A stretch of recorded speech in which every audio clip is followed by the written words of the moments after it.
Our first speaker is Yigal Schwartz, who is a professor of Hebrew literature and serves as director of the Sharim Research Institute for Jewish and Israeli Literature and Culture at the Ben-Gurion University of the Negev. He is a prolific writer.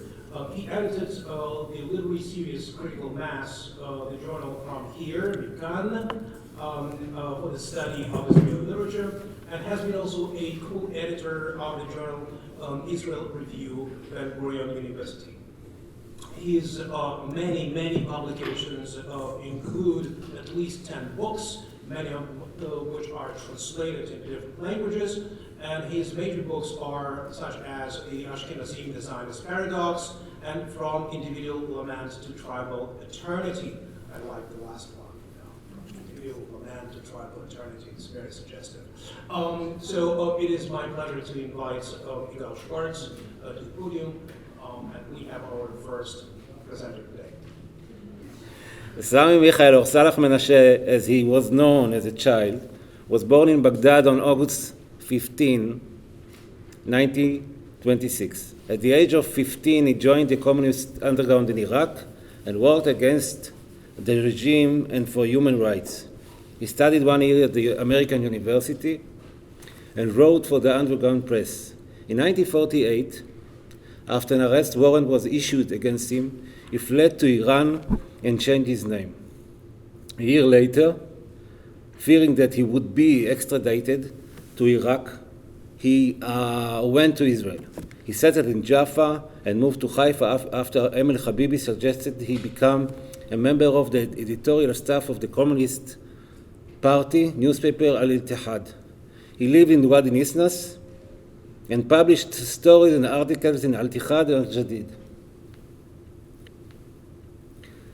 In 1955, he resigned from the Communist Party. He worked for 25 years in the hydrological service of the Ministry of Agriculture. Michael's work is very extensive and includes short story, articles, young adult literature, and children's books, plays, non-fiction, and 10 novels. Sami Michael's novels are, without a doubt, the crowning glory of his work.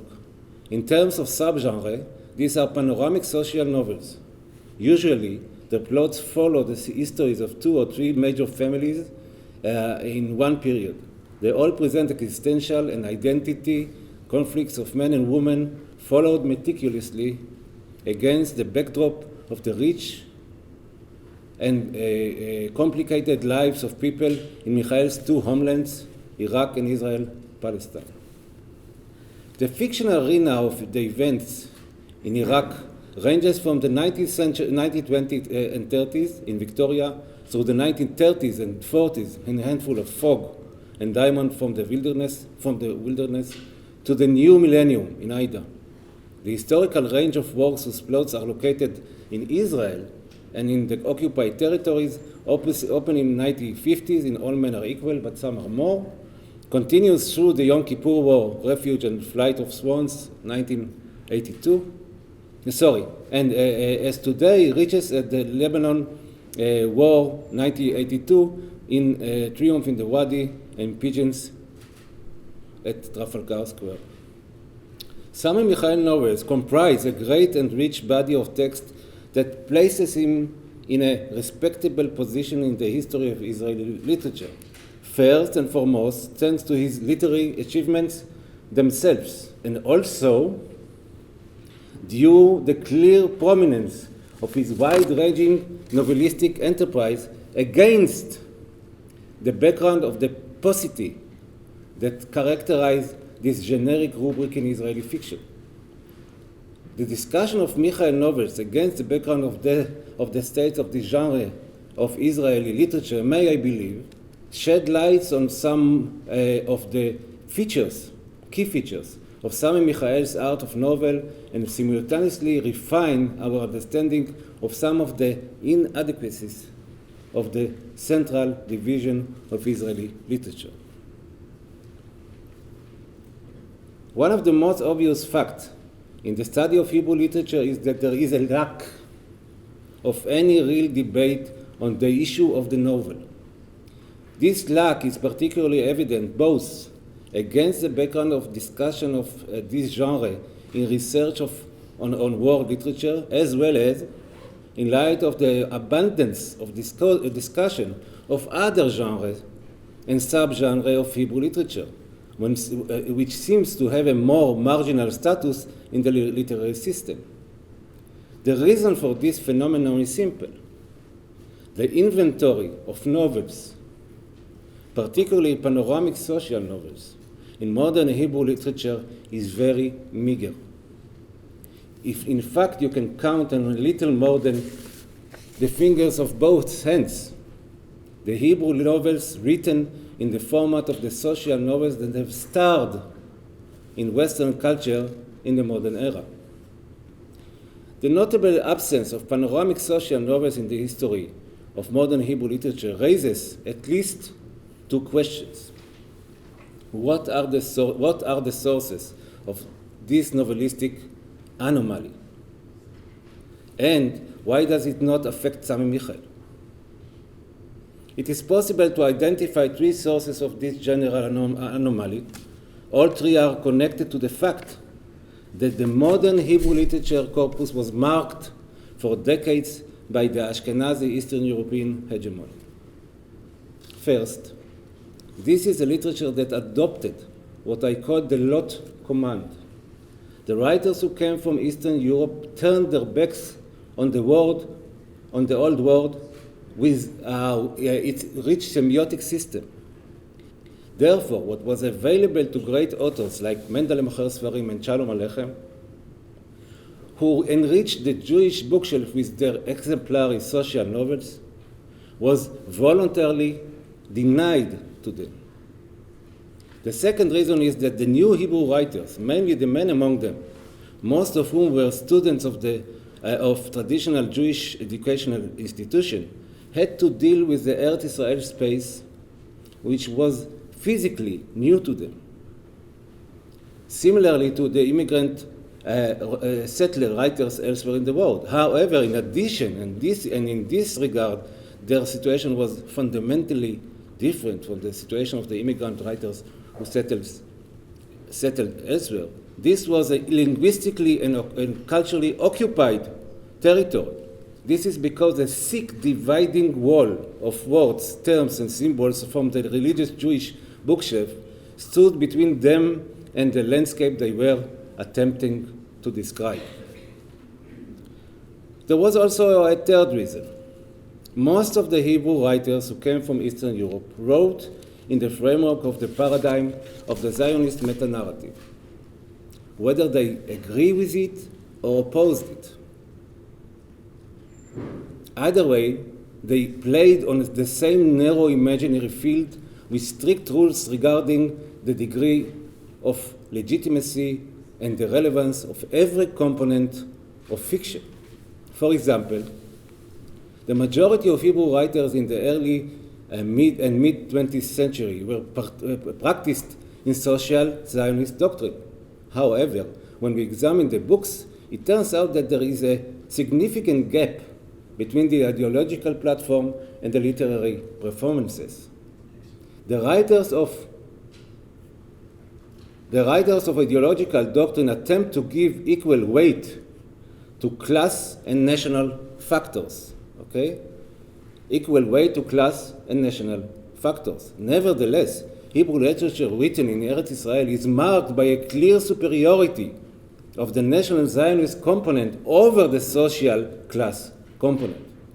It is no wonder then, for example, that in spite the common fundamental ideological fate of Jewish workers and Palestinian workers, the place of the latter was pushed to the very edge of the margins.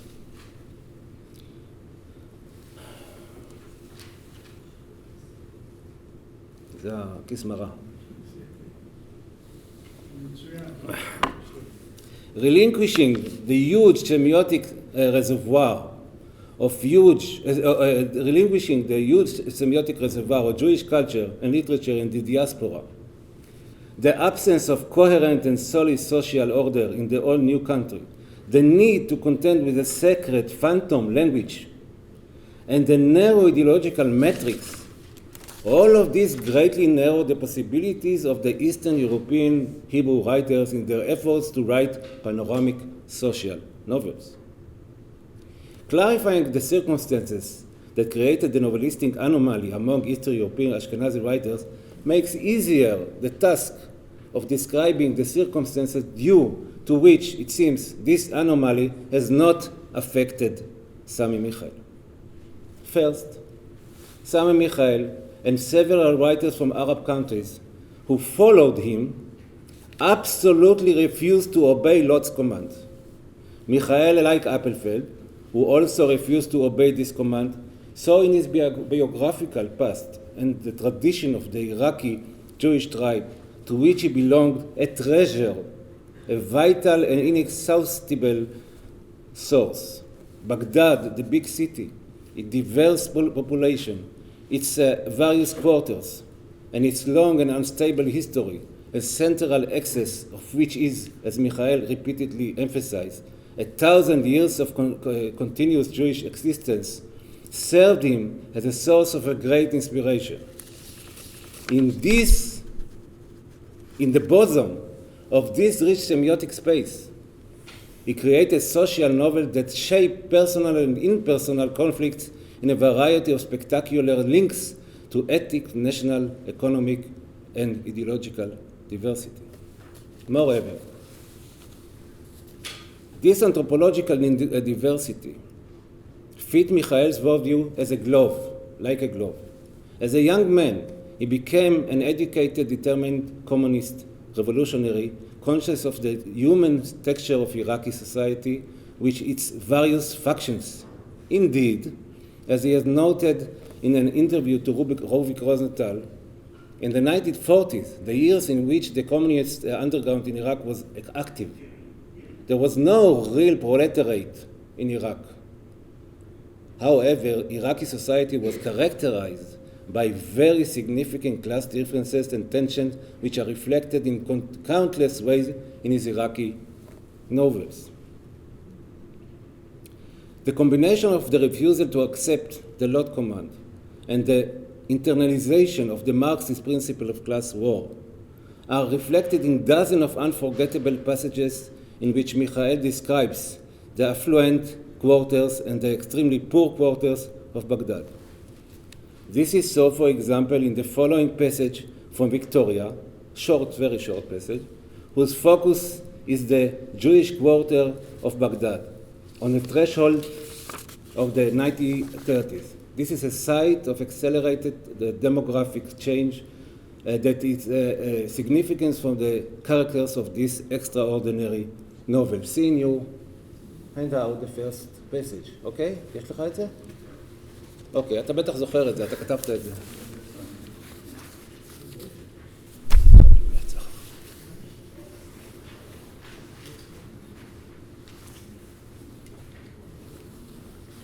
גברים מבני מעמדו לפנים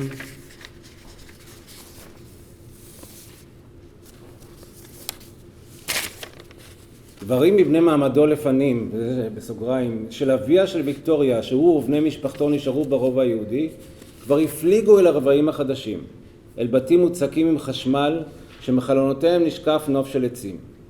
ואביה עודנו מדשדש בדלות הסמטה. מעתוק נון הוא כבר הזכיר את בית המידות של משפחתו לכ-20 משפחות מוכות עוני, וקנה לו ארמון בשכונת אל-בטואין. ככה אומרים? בטואין? אוקיי. נסתכל על העיראקים. Okay. The class differences that Michael portrays in Victoria deepen and intensify in Diamond from the Wilderness, which is set approximately 15 to 25 years later. This is apparent, for example, when we compare the modern spacious district to which the family of Kamal, the young protagonist of the novel, moves, and the poverty and crime-ridden district where Almasa, the servant girl in Kamal's home, grew up.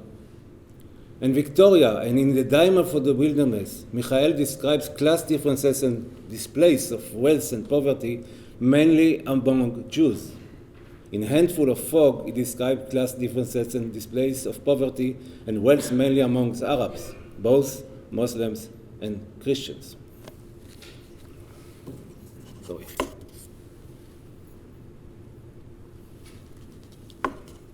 Michael's refusal to accept the Lot command and his communist training, which sharpened his gaze in relation to social, ethnic, and economic differences, were joined by an additional premise which enabled him to write panoramic social novels whose action takes place in Israel. I refer to the fact that Michael adopted a non-Zionist position and not an anti-Zionist position. And there is a huge difference between the two in the literary context. Michael's non-Zionist stance as an author developed gradually. At the start of his Hebrew writing career, first and foremost, in all men are equal, but some are more, Michael clashed directly with the Zionist meta-narrative. This conflict created an intense and sharp novel, but it was limited in terms of the range of its human colors and shades. This phenomenon may be attributed to the fact that this is a debut novel. However, the daring leap evident in his second novel, Refuge, requires more profound explanation.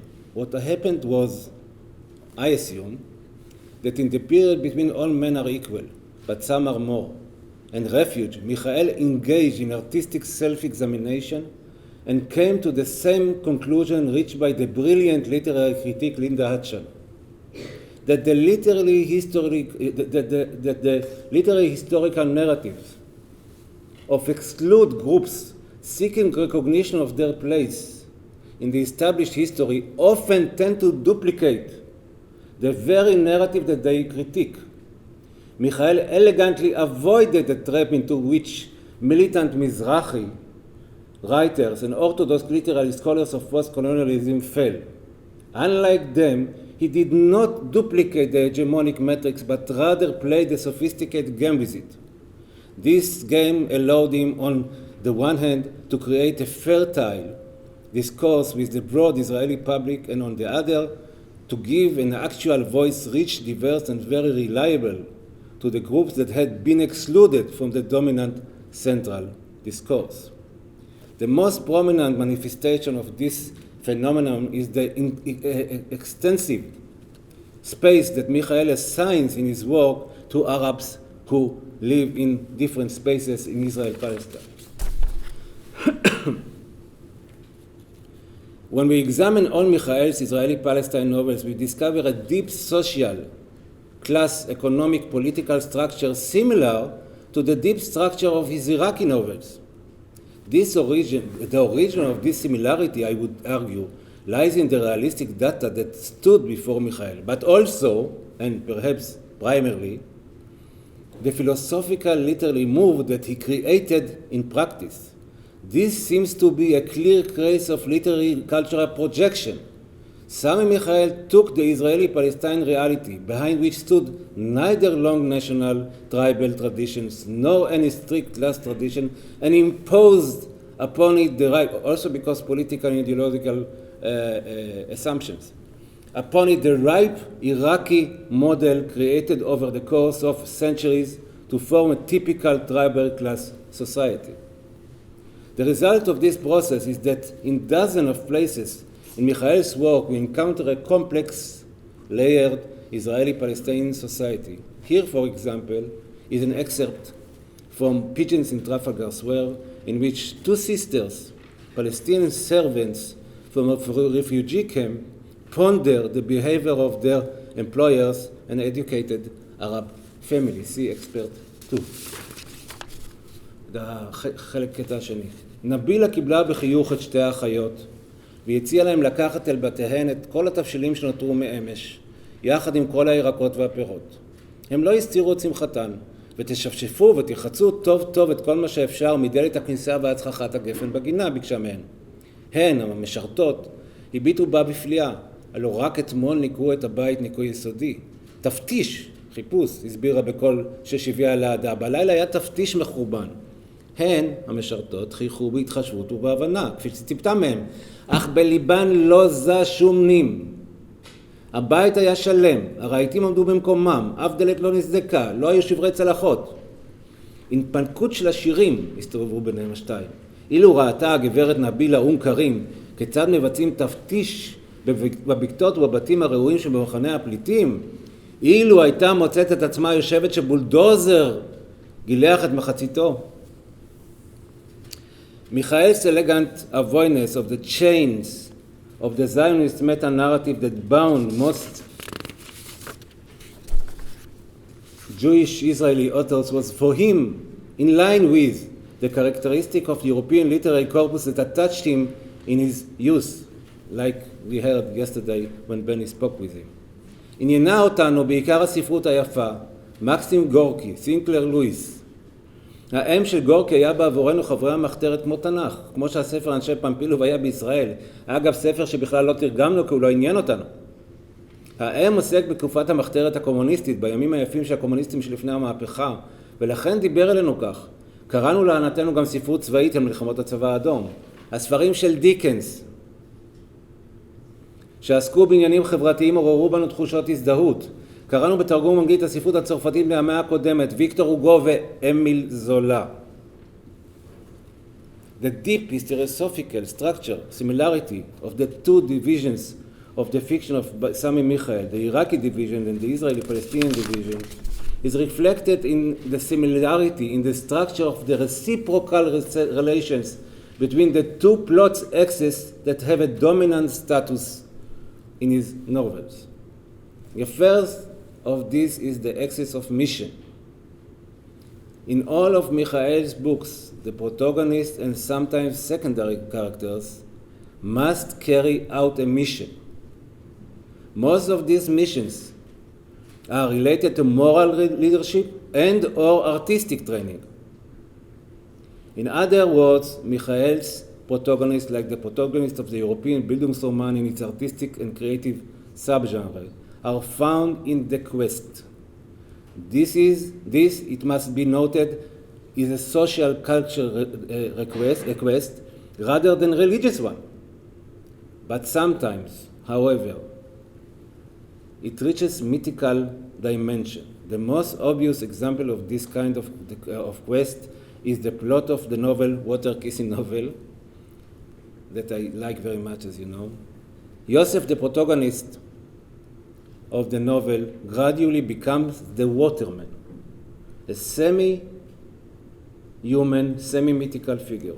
He conducts a complex dialogue both with the traditional Jewish patriarchal meta-narrative and with the Zionist meta-narrative. He struggles with the society and nature is an extreme anti-Oedipal aspect that grants its mythological dimension. Alongside the axis of mission in Michael's novels is the axis of love story, which is, as well known, the foundation of any real novel. In Sami Michael's work, this is always literally a larger-than-life love story. It occurs most often between a man and a woman who represent, like Romeo and Juliet, two different and often hostile camps. This love story allows for the development of the mission story, but also, and this is the point, meticulously reveals, because of rigid class and social weights, the boundaries of the free spirit in Michael's literary realm. Michael's believes that a love story, dramatic and exciting as it may be, can never resolve social, national, or other conflicts. On the contrary, these love stories come back and explode and respectively and repeatedly expose to us the cruelty, distortion, and stupidity of the social cultural reality in which all Middle Easterners are entangled in the era of modern nationalism. Thank you. Published a number of important books, including Taboo Memories, the book on Israeli cinema, and the book entitled Talking Visions, Multicultural Feminism in a Transnational Age. Please welcome. And the title of my talks is really concerned. A few years ago, I spoke about the presence of Arabic, whether implicitly or explicitly, in his Hebrew novels. Here I want to pursue and continue this line of argumentation, really around the question of lost homeland and imaginary returns. For a displaced author from Iraq to Israel, the writing about Iraq can be said to form a kind of a return vehicle to a lost homeland, allowing him to narrate a simultaneously intimate and distant memory. Thus, despite Sami Michael's physical absence from Iraq, he has actively participated in the multilingual space of exilic Iraqi literature, which has been written not only in Arabic, but also in English, French, and other languages. What are the implications of writing about Iraq and Iraqi Jews, not in Arabic, but in Hebrew, including in relation to events that do not involve Iraqi Jews in Israel, but rather take place in Iraq, and especially in relation to events spanning the decades after most Jews had already departed en masse? How should we understand the representation of religious ethnic minorities within Iraq when the writing itself is exercised outside of Iraq in a language other than Arabic? By conveying a sense of fragmentation and dislocation, the linguistic medium itself becomes both a metonym and a metaphor for a highly fraught relation to national and regional belonging. This presentation then concerns the tension, dissonance, and discord embedded in the deployment of Hebrew to address events and interlocutions about them that would normally unfold in Arabic, but where Hebrew stands in, as it were, for Arabic. More broadly, to write about Sami Michael's novel, one must also offer a framework of cross-border looking relations across the spaces of the Middle East. Writing under the dystopic sign of war and violent dislocation, this exilic literature performs an exercise in ethnic, religious, and political relationality, pointing to a textual desire rich with historical potentialities. The linguistic inscription of exile. The linguistic medium itself, in Sami Michael's novels, reflexively highlights violent dislocation from the war zone, since the writing in Hebrew for the native speaker of Arabic is itself a mode of exile, this time linguistic, even if Hebrew stands in for Arabic and has become Michael's new symbolic home idiom. In these instances, the reader has to imagine the Arabic in and through the Hebrew. Written in the new homeland, in what was first an alien language, the novels cannot fully escape the intertextual layers bequeathed by the old homeland language, whether through terms for cuisine, clothing, customs, traditions, and even state laws specifically associated with Iraq. The new home language Hebrew in such instances becomes a disembodied vehicle where the lexicon of the old home is no longer fluently translated into the language of the new home, as though the linguistic cover is lifted.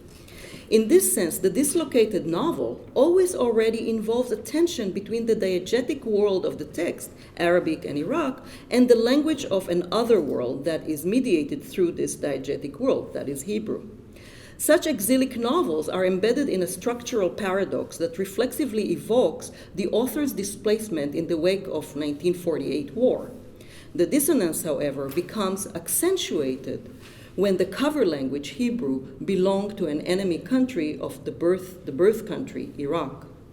Both the translated and the untranslated Arabic in the novels appear in the linguistic zone of Hebrew to relate not merely an exilic narrative, but a meta-narrative of exilic literature caught in between wearing geographies. And I really think that in this regard, Mayim Noshkim Lemayim is probably the more accentuated, because it is about ultimately a writer and his frustration, an Iraqi Jewish writer and his frustration of making the move and the transition of writing in Hebrew. Like his novels about Israel, such as Shavim Veshavim Yoter, Chasut, Iraq, in his novel, is a space where people of diverse ethnic and religious backgrounds share a utopian desire for an equal multi-faith society. And I'm saying it's like the novel because the ones that a novel about Iraq, in that sense, parallel the novels about Israel, where you also have a common struggle for a different kind of society. Michael's novels in general manifest a revolutionary nostalgia, to use Walter Benjamin's term, and it is not merely a nostalgia for the past of revolutions, but rather of the communism in Iraq, etc., but rather about the possibility and the potentialities of looking into the past in order to create a different future. The adapted language of Hebrew thus simultaneously inscribes the exilic condition while also intimating its possible transcendence. Not only Hebrew stands in for Arabic, but also the actual dislocation is narrated in Hebrew. The writing itself forms an exilic mode of denial of the possibility of writing in the language of the geographies in which the author was raised. The linguistic mediation of belonging to a place and the question of homeland entail a move from one linguistic geography to another, yet within this new linguistic zone, Michael articulates the dissonance of identities and their palimpsestic emotional geographies. Sami, and this I want to move, while most of his novels, and this came up in the dialogue yesterday with Benny Ziffer, that there is something special about one novel, Aida. And the reason is that most of his novels, whether set in Iraq or in Israel, are within Sami Michael's own autobiographical experiences. But Aida is something different. And therefore, I want to actually focus on this rather unusual novel that takes place in Iraq of the post-Iran-Iraq war and the two Gulf Wars, obviously a place and experience that are not Sami Michael's. Sami Michael's novel Aida concerned with the powerlessness of the majority of Iraqi people. At the same time, it is also concerned with cross-ethnic and cross-religious solidarities that partially counteract that powerlessness. In Aida, the Jewish protagonist Zaki Dalli, a host of a popular TV documentary show, harbors a Kurdish woman who has been kidnapped, tortured, and raped by the agents of the Saddam Hussein regime. As they embark on a romantic relationship, the novel generates a symbolic alliance between an ethnic minority, the Kurds, and a religious minority, the Jews, while also conjuring up a utopian space of inter-religious and inter-ethnic romance. Such a romance is especially meaningful in a novel by a former Jewish Iraqi communist for whom communism represents more than a political party fighting for social, political, and economic equality. It also signifies a universalist humanist refuge that transcends ethnic, religious, and nationalist particularities. The interreligious romance also goes against the grain of the social conventions of the Middle East that decree that marriage takes place within the religious identities in which one is born. While religious communities normally intersected in their commercial, social, and neighborly interminglings, they also carefully monitored interreligious romantic entanglements. Through mixed romance, Aida offers, again, a revolutionary nostalgia toward Iraq's social political potentialities. Although written in Hebrew, the novel can be seen as mourning Iraq's melancholy descent into chaos and civil war. Witnessing dictatorship and even genocide, the Jewish protagonist transports the Hebrew reader into the largely unfamiliar terrain of Iraq of the 80s and 90s. The Last Jew, as the novel often describes the protagonist, mediates between Iraq as remembered by the dislocated Jews and Iraq as experienced over the past 3 decades.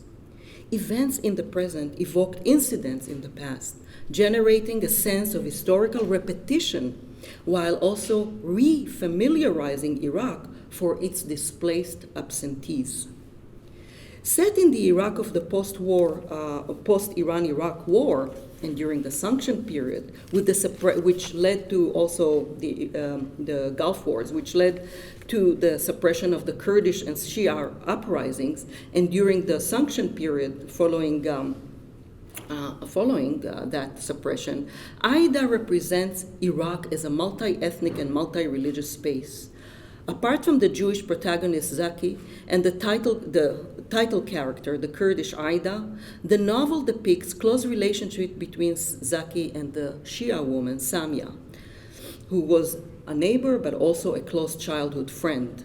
Samia too suffers from the regime's violence in the wake of the Iran-Iraq war. Thus, even after the Iran-Iraq war is over, the Shiites continue to suffer at the hand of the regime. And yet, despite loss and death, the passion for life continues, a new life is born.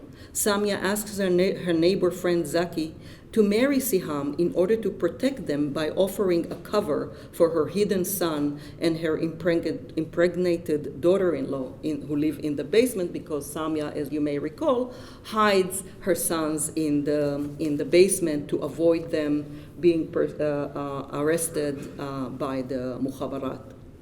She tells Zaki that he can officially convert to Islam and then divorce Siham, this time using the fact that she is a Shia, this time that she is Shia to their advantage, since during the Iran-Iraq war, the Saddam regime was forcing a Sunni husband to divorce their Shia wives. Zaki agrees to help Samia for the sake of old neighborly friendship and also in order to help protect the Kurdish Aida, whom he hides in his own house.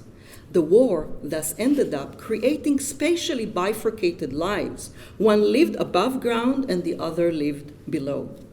Invisibility as survival impacts the life of even the most visible. Zaki, who's who's very popular TV host show, but he also lives, in a sense, nobody knows that he's actually Jewish. He's not recognized publicly as a Jew. Portraying a multi-voiced Iraq of diverse minorities, the novel includes also Christian Iraqis and Sunni Iraqis, for example, the Christian Reem, who identifies with the suffering of the Shia, however, also regards them as traitors to Saddam, and then some of the Sunni, the young one, like Returnee, who completely identify with that kind of historical account of Saddam regime of the Shia as always representing the Persians or trying to take over the Arabs from the time of Harun al-Rashid. So actually, through those many characters, we have kind of Iraq becomes a polyphonic space and multi-perspectival. At the same time, despite this dominant perspective of the Ba'athist regime, the novel also countered this narrative through the perspective of the Shiite and their suffering. So there is a constant back and forth between the different perspectives, different experiences of the diverse peoples of Iraq. The very title of the novel, Aida, signifies in Arabic the feminine form of Returnee, and in many ways that can become a kind of a metaphor generally for everything that seems to return in the novel, including the past, for example, the Shia Sunni past that seems to haunt the novel, and the references to past massacres by Sunnah of Shiite seem to haunt the present day oppression of Shia by the Sunnah. The novel narrates Samia's story in conjunction also with the Jewish protagonist Zaki. In a kind of a return of the repressed, the recent tragedies echo a millennial history. The Shia deep sorrow and devastation are largely mediated through the Jewish protagonist Zaki. Samia and Zaki both lack the comfort of being surrounded by their families due to different wars. Zaki because of the exodus of the majority of Jews, and Samia because of the violent conflict between the Sunni and the Shia in the wake of the Iran-Iraq war. The novel encodes analogical oppressions by shaping a certain parallelism between the devastation wrought on by the Jewish community, wrought on the Jewish community, and that wrought on other minorities, whether the Shia through the Samia story and the Kurds through Aida's story, and of course the story of the Jews through Zaki. The deep historical connection is allegorized through the novel's description of the Jewish Zaki and Samia as the Shia Samia in terms of their neighboring house. I'm reading you my translation here. The two houses were built by their parents decades ago, attached to each other, and only a low brick fence separated the two roofs, and another fence divided the two gardens. The hopes that were cemented in the foundations and in the walls of the house faded away in the bitter and violent reality that tormented the country year after year, since then and until now, end of quote. Zaki's family was forced to run for its life in the beginning of the 50s, with its children dispersed, some to Israel and some to England and the US, while Samia's family paid dearly for the Shia-Sunni conflict during and in the aftermath of the Iran-Iraq War. The novel describes Zaki and Samia as aging in the absence of their large, close-knit families, living as remnants of a disappearing past. In other words, exile already happens in Iraq. Here, too, the novel connects the dots between the uprooting, akira, a word that is used in the novel, of the Jews during the monarchy, and the deportation, gerush, of the Shia during the Ba'athist Republic era. Zaki's life is simultaneously caught up in the Israeli-Arab conflict and in the Iran-Iraq War, that is, the Gulf Wars. He stayed in Iraq in the name of his first love, his blood relative Noor, even after his family departed to Israel. Although his love for Noor never reached fruition, he remained in Baghdad because she was buried there, ending up without blood relatives. In the meantime, Noor's brother Shlomo converts to Islam, now adopting the name Jalil. And that it is actually conversion for convenience. So in contrast, there is a kind of a contrast between Shlomo and Zaki. In contrast to Zaki, the last Jew who rescues his Shia neighbors and his Kurdish and a Kurdish woman, by Shlomo is marrying multiple widows of war, Sunni women, because he will be paid well by the government for doing so.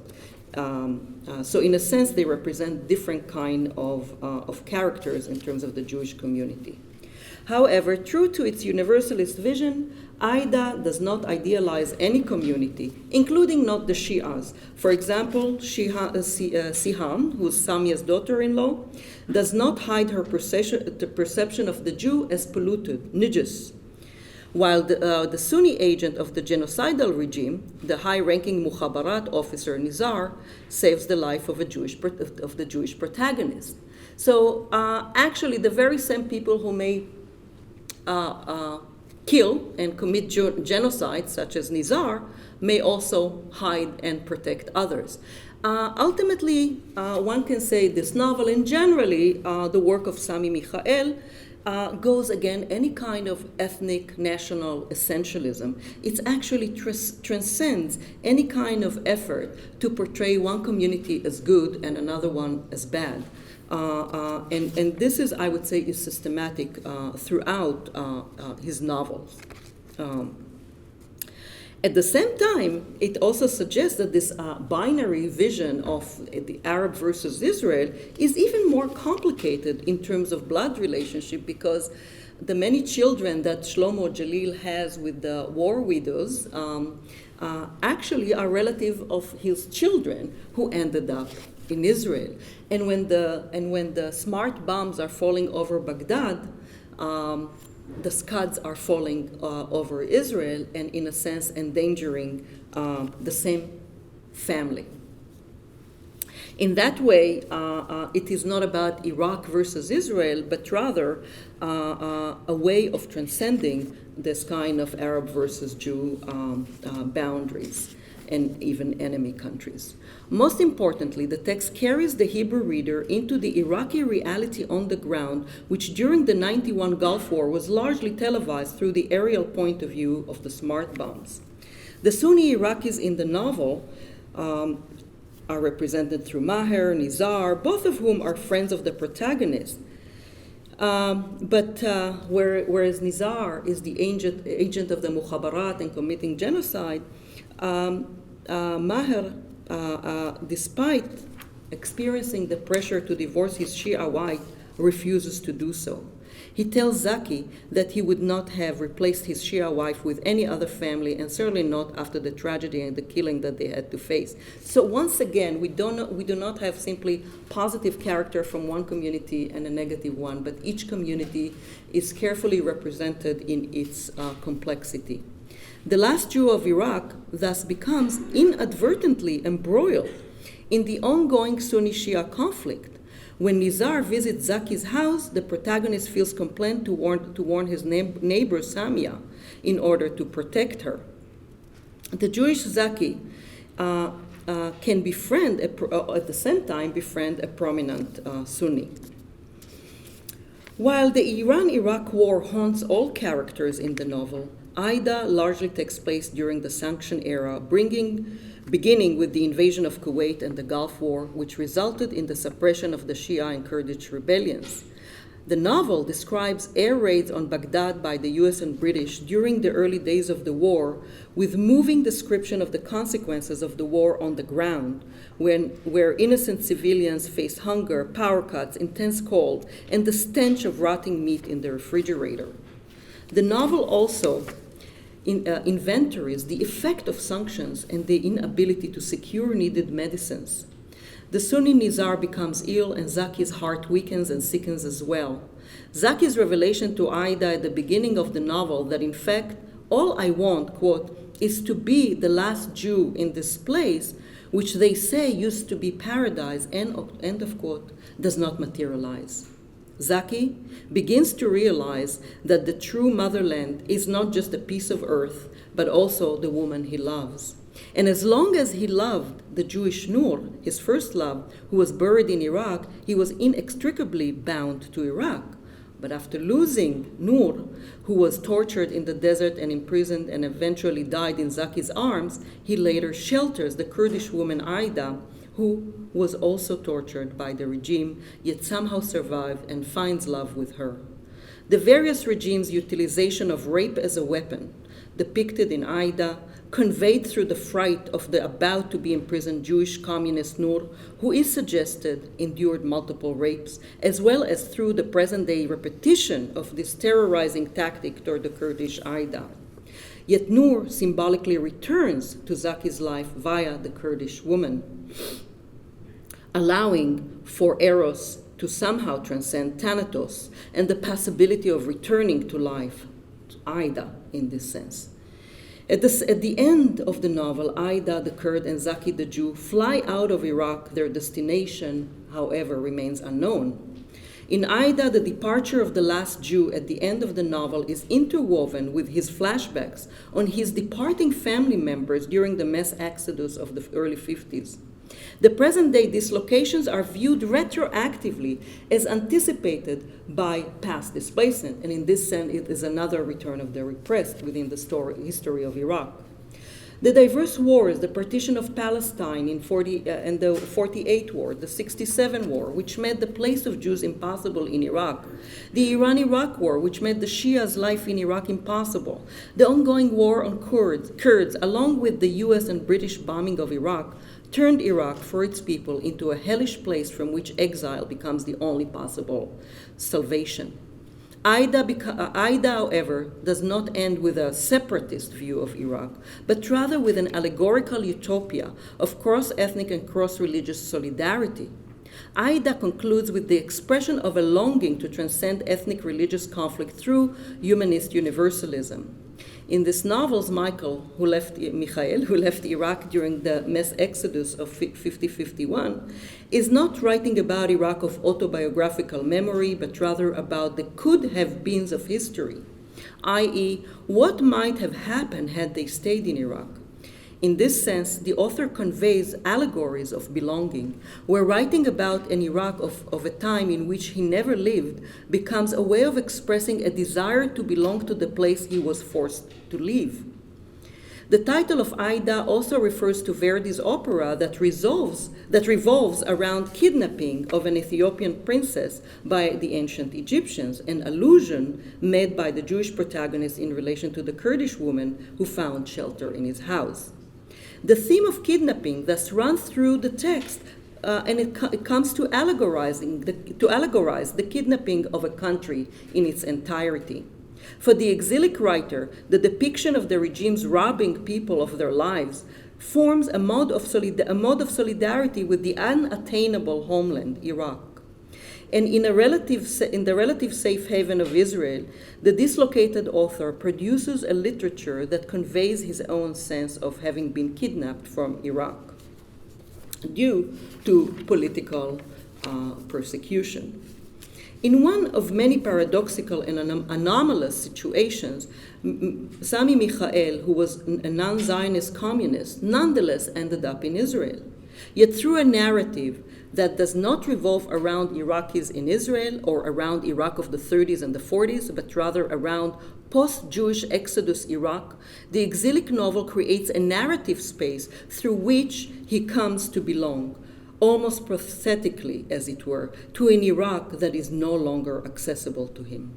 The novel allows for an imaginary affiliation with the revolutionary and anti-dictatorial forces of contemporary Iraq.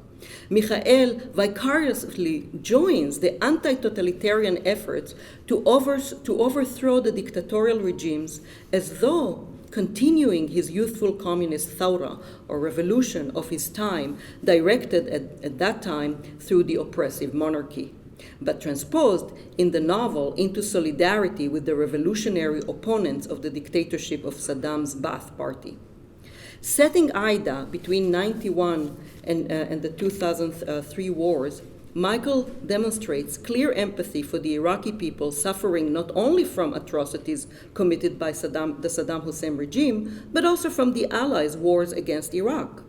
At the same time, both the Iran-Iraq War and the two Gulf Wars come to provide sites whereby the author can allegorically continue to exist as an Iraqi, even if in absentia.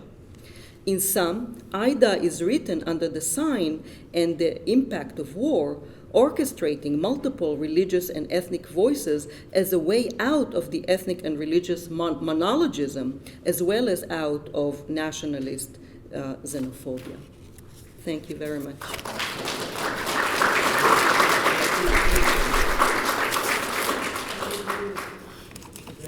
And a ground-visiting professor in Israel studies, as well the associate director of Israel studies at Northwestern University. Elie is a very good friend, excellent colleague, an eminent speaker, and he is one of Israel's leading experts on the Arab minority in Israel, Jewish-Arab relations, Palestinian politics, and Islamic resurgence in Israel, the West Bank, and Gaza. Elie authored a number of very important books and publications. Most recently, he authored, edited, or co-edited a book on Muslim minorities in non-Muslim majority countries, and a compendium on the Arab society in Israel, and a book on Arab youth in Israel. Elie, welcome. Thank you. Thank you, Yochanan. And again, good morning to you. I have to confess, I'm not a literary scholar, I'm not a literary critic. I think I'm a student of history, as Yochanan had mentioned. I think Orit, Bashkin, and myself are the only non-literary figures, and I hope this will not be held against us. You are excused. Okay, so indeed, the title of my representation is Sami Michael's Chasut. I hope, Sami, you're still here, good. And the political history of the Arabs in Israel. So, on the morning of March 31st, 1976, the Jewish public in Israel was taken by surprise, was perhaps even shocked, to learn about fierce demonstrations and rioting that took place the day before in the Galilee between Israeli Arabs and Israeli security forces. The Arab population declared a general strike on March 30th, the day before, which came to be known as Land Day, Yom HaAdama, Yom Al-Ard, to protest the government's intention to expropriate land for Jewish settlement and security purposes. In the ensuing confrontations with the Israeli army and police, 6 unarmed Palestinian citizens of Israel were killed. About 100 Arab protesters and Israeli policemen were wounded, and hundreds arrested. Land Day marked a sea change in the political behavior of the Arabs in Israel. It represented a major transition from the relative period of passivity, distinctive of the 1950s, to a new era of vigorous political activism marked by increased Palestinian national awareness. Land Day indicated the beginning of a pivotal change in the nature of Jewish-Arab relations in Israel. A year later, in 1977, Sami Michael published a new novel named Chasut, Refuge. As a Haifa-born scholar whose main academic interests focused on the political history of the Arabs in Israel, I was particularly interested in the novel.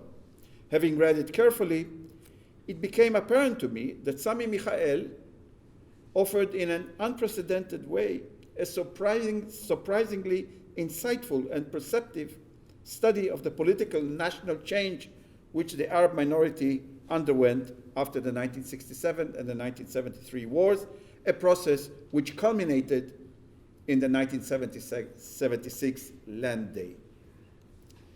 Sami Michael, in his novel, thus preceded the academic historians, political scientists, sociologists, and anthropologists who were about to begin explore in detail this transformative stage in the history of the Arab community in Israel. What I would like to do today is to look at Chasut from two perspectives. First, to relate chapters in Sami Michael biography or autobiography, particularly those which refer to the period until 1955, to the text, and in this manner examine how his personal life affected his writing on the Arab minority in Israel. Secondly, I want to illustrate how Chasut, as a literary novel, accurately reflects the political and ideological sea changes which the Arabs in Israel experienced between 48 and 77. So let me begin by making some brief comments on Sami Michael's biography that are relevant to our discussion. Some have already been mentioned, but I will refer to them briefly. He joined the communist underground in Baghdad when he was 15. After 7 years, in 1941, he became an active member in the Iraqi communist movement.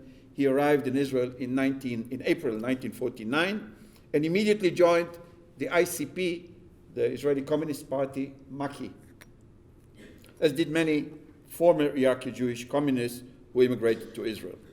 He worked as a party activist in Jaffa, where he headed several parties' cells and distributed the party's newspaper in the township. He was later appointed as the secretary of the party's youth organization in the Plain district. עד כאן נכון? תודה.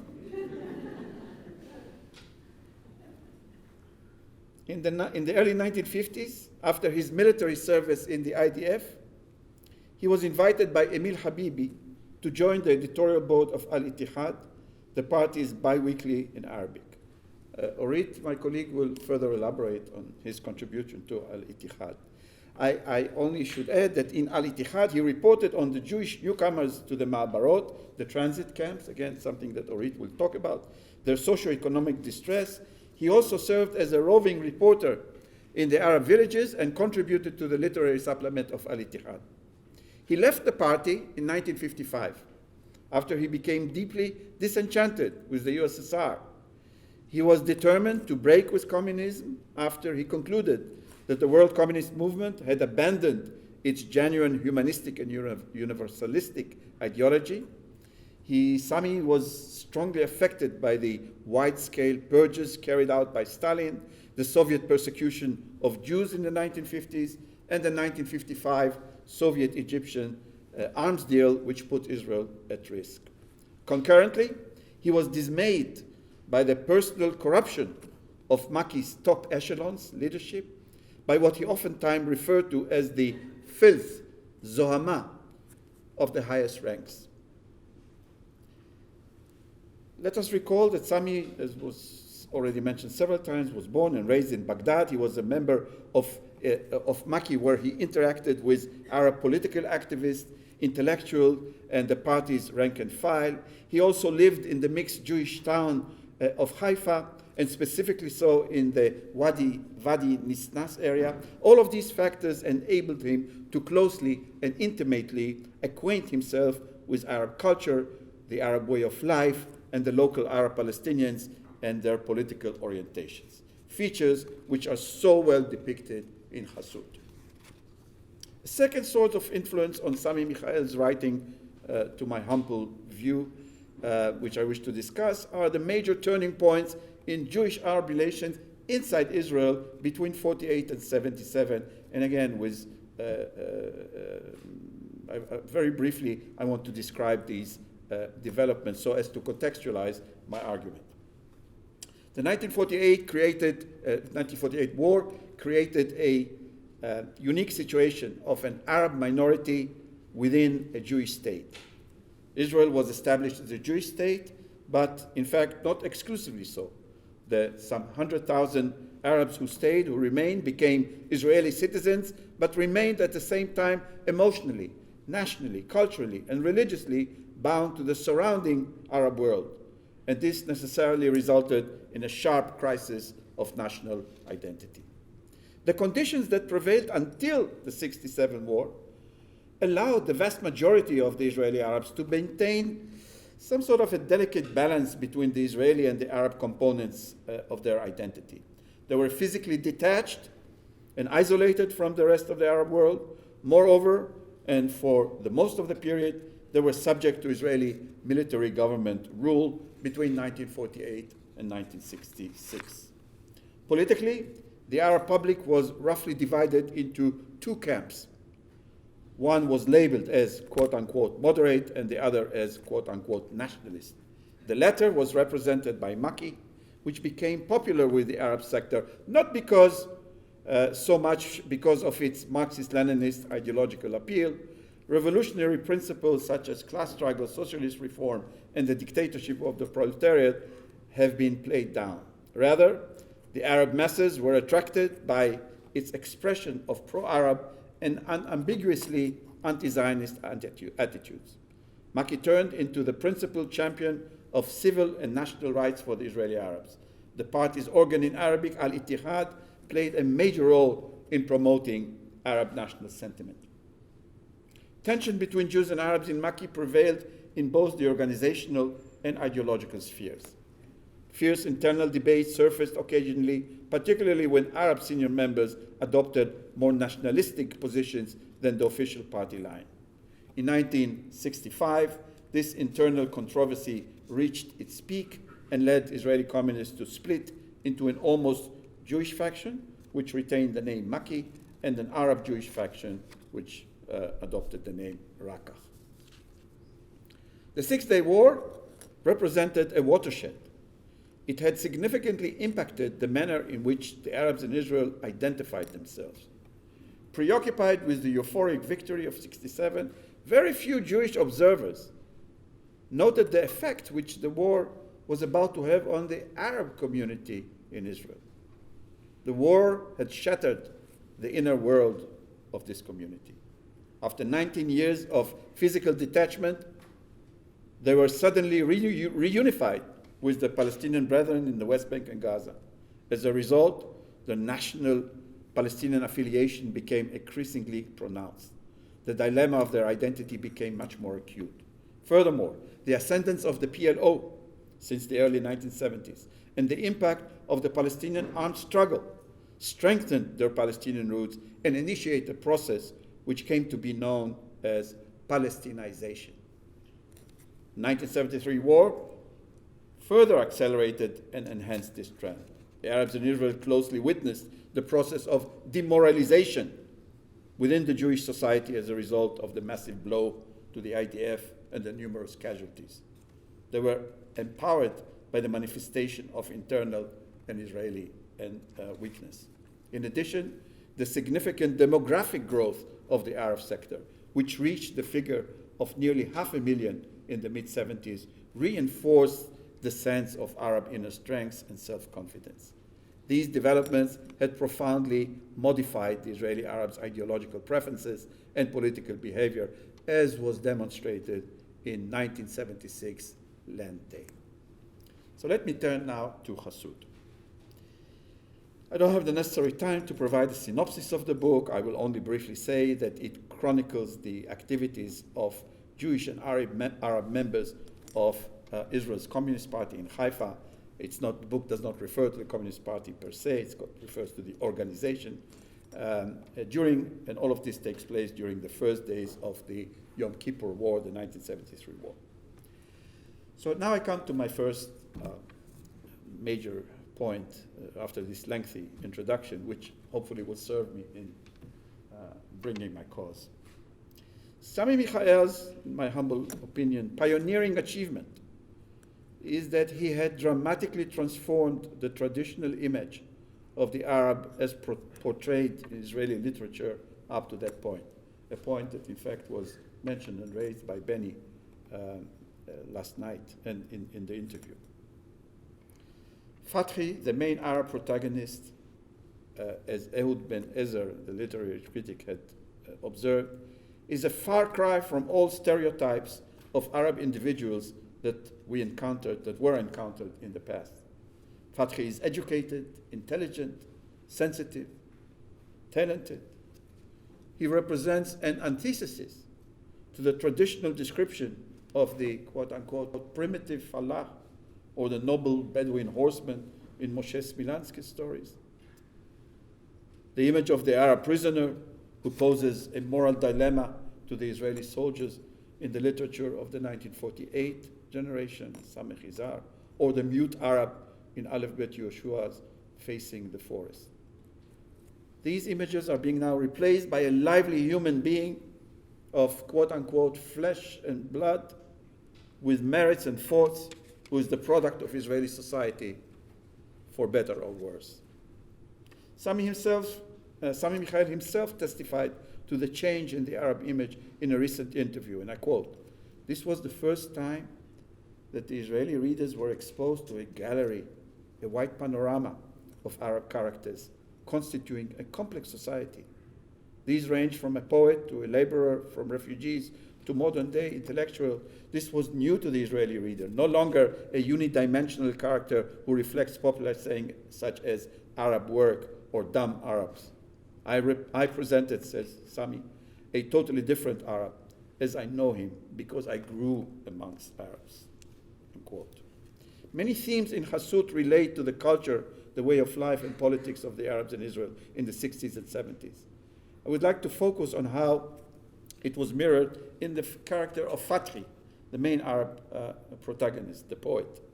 The shifting composition of national identity and the complexity of the new situation are best exemplified in Fathi's personality. Yes, he's confused, he's disoriented, he walks the tightrope, maneuvering between his multiple identities, between his dual sense of belonging to both Jewish and Arab societies. But the Six-Day War and the encounter with the Palestinians in the West Bank had significantly accentuated his Palestinian identity. For me, he personifies the process of Palestinization. Fathi's growing commitment to the Arab-Palestinian cause is underlined once he crosses the Green Line into Jenin in the West Bank, away from his Israeli, Jewish, and Arab comrades, away from the comfort zone of Haifa, perhaps even the bubble, as Yaakov Landau had mentioned it, the bubble in which he lived for 25 years. Fathi is now confronted with the fragility of the Israeli-Arab paradigm. He's pushed to the wall by his Palestinian interlocutors, who harshly test his loyalty to the Palestinian revolution. They mercilessly challenge him with what they consider as the incompatibility of being an Arab and Israeli simultaneously.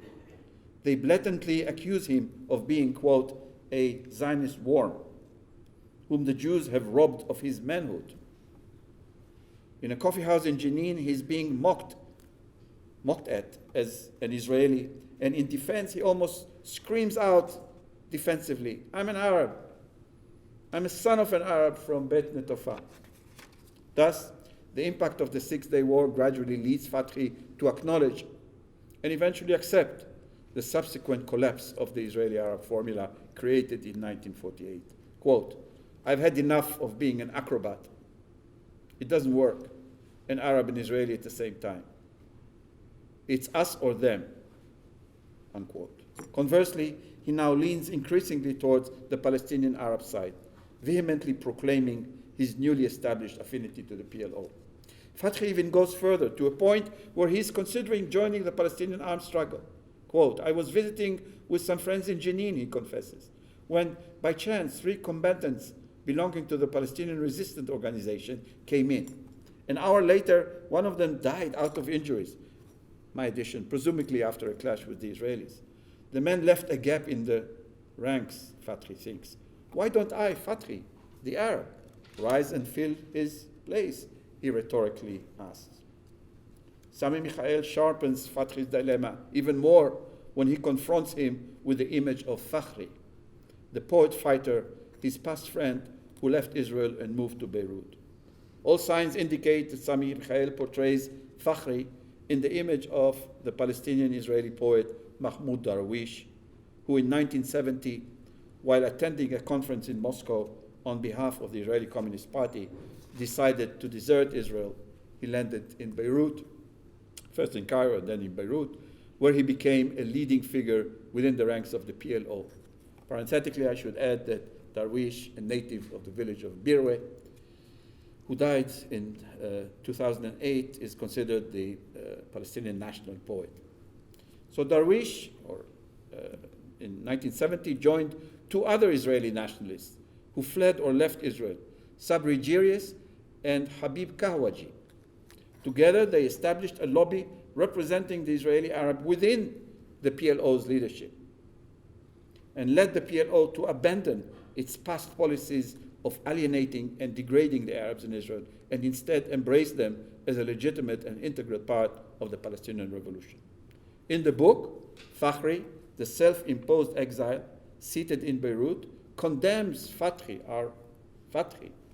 for signing a joint Jewish-Arab manifesto which denounced violence perpetuated by the 2 sides to the conflict. Fakhri labels him as a, quote, "traitor slipping craftily into the enemy's lap, a intellectual whore fallen into captivity in the parlors of poison mongers." Fathi, while visiting Jenin, painfully reads the strongly worded critique published by Fakhri in Beirut in Al-Adib, a literary journal, and helplessly concedes, "Oh, I envy Fakhri. How easy is it for him today to say whatever comes to his mind, sitting in Beirut." As I indicated earlier, the 1973 war had boosted the national pride of the Arabs in Israel.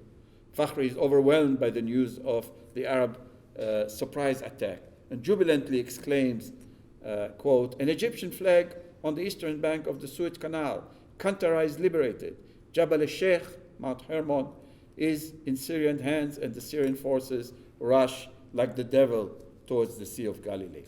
The poet is carried away with overstated excitement. All other means to fight the Israelis have been exhausted. Time for killing arrived. Fire, kill, slay, slaughter. Human morality demanded that the venomous serpent, this is a quote, be trampled underfoot with hobnail boots. Still, Fathi remains hesitant and confused. He continues to be torn by his inner dilemmas. He does not wholeheartedly embrace a Palestinian nationalist profile, in sharp contrast to Fakhri, the Beirut colleague, who had clearly crossed the lines both metaphorically and practically. Fathi remains an anomaly, a multi-layered persona, reinforced by a new commitment to the Palestinian cause, still a member of the Israeli Jewish Arab Communist Party, tied to his traditional conservative village in the lower Galilee, Kufr Manda, living in Haifa and dating Jewish girls. Fathi continues to float between opposites. Quote, "I'm a stranger in Tel Aviv. In a certain way, I'm an outsider in my village too. I'm an outsider here in the refugee camp as well. I'm a stranger in my own country." Sami Michael, however, correctly observes that Fathi represents only a transitional stage in the evolution of nationalist trends within the Arab community in Israel. The younger generation which follows him in the party is even more radical and assertive in its Palestinian national outlook. They endorse the PLO slogan, "We are bound to return."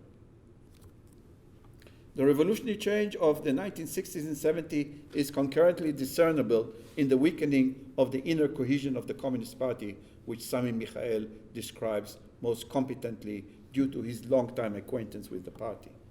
It is symbolized in the personal saga of Fuad and Shoshana, a mixed Jewish-Arab couple. Sami Michael refers here to a well-known couple, Arna Mer and Saliba Khamis. Should add that several communist Arab leaders married Jewish wives, I almost said for ideological reason, but not only for ideological reason. Amongst them, Emil Tuma, George Tubi, and Nicola Jabra. Saliba, Fuad in Hassud, was a Christian Arab intellectual, a senior leader of the Communist Party. His wife, whom he later divorced, was Arna Mer, daughter of Professor Gideon Mer, a scientist from Rosh Pina, Yesud HaMa'ala in the book, who did pioneering work on the malaria during the British Mandate. The three children in the book, Amir, Naim, and Victor, resemble the couple's children in real life, Abir, Spartacus, and the late Giuliano. As described in the book, the Khamis couple was sent to Prague, where they represented the party for 3 years. Since the early 1970s, Saliba, Fuad in the book, became more vociferous in his critique of the party line. He opposed Raqaq's rigid political views and accused its leadership of sectarianism, nepotism, and personal corruption. Saliba was removed from the Politburo in 1972 and from the Central Committee in 1986. He left the party in 1987. His departure from communism resembled that of Sami Michael's. Sami Michael portrays Fuad as a politically moderate leader, a representative of the older generation of the party, which gradually fades out and is being replaced by younger Arab nationalists. Unlike Fathi, who is swayed away by the tide of Palestinian nationalism, Fuad, on the other hand, remains loyal to the principle of Jewish-Arab brotherhood and the party's solidarity. He's searching for a middle way. However, Fathi concludes there is no such path. There is no such path which exists. Fuad harshly deplores Fathi for the extremist language which he uses in his poem. Why call the occupation army barbaric? He asks. It's disgraceful. He criticizes Moscow, again, going back to my opening remarks, for its staunch anti-Israel policies. Quote, all they want is to whip Israel. Again, as I said, these statements echo Sami Michael's motif. Finally, the growing distance between Fuad and Shoshana in their personal relations resembles the disintegration of Jewish-Arab unity of Maki and the party's gradual takeover by its Arab, mostly Muslim leadership.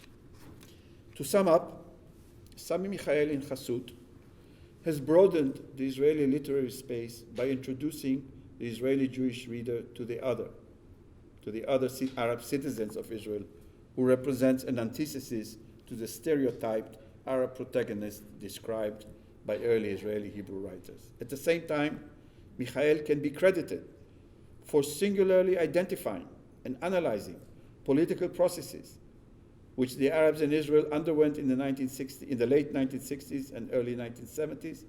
For the first time, he exposes, by literary means, the Jewish reader to the intricate world of an Arab minority within the Jewish state, torn between diametrically opposed positions and in the midst of a sharp identity crisis caused by the impact of the 67 and 73 wars. He thus foretold the narrative of the academy, which in years to come would only substantiate Sami Michael's literary observation by scholarly research. Thank you.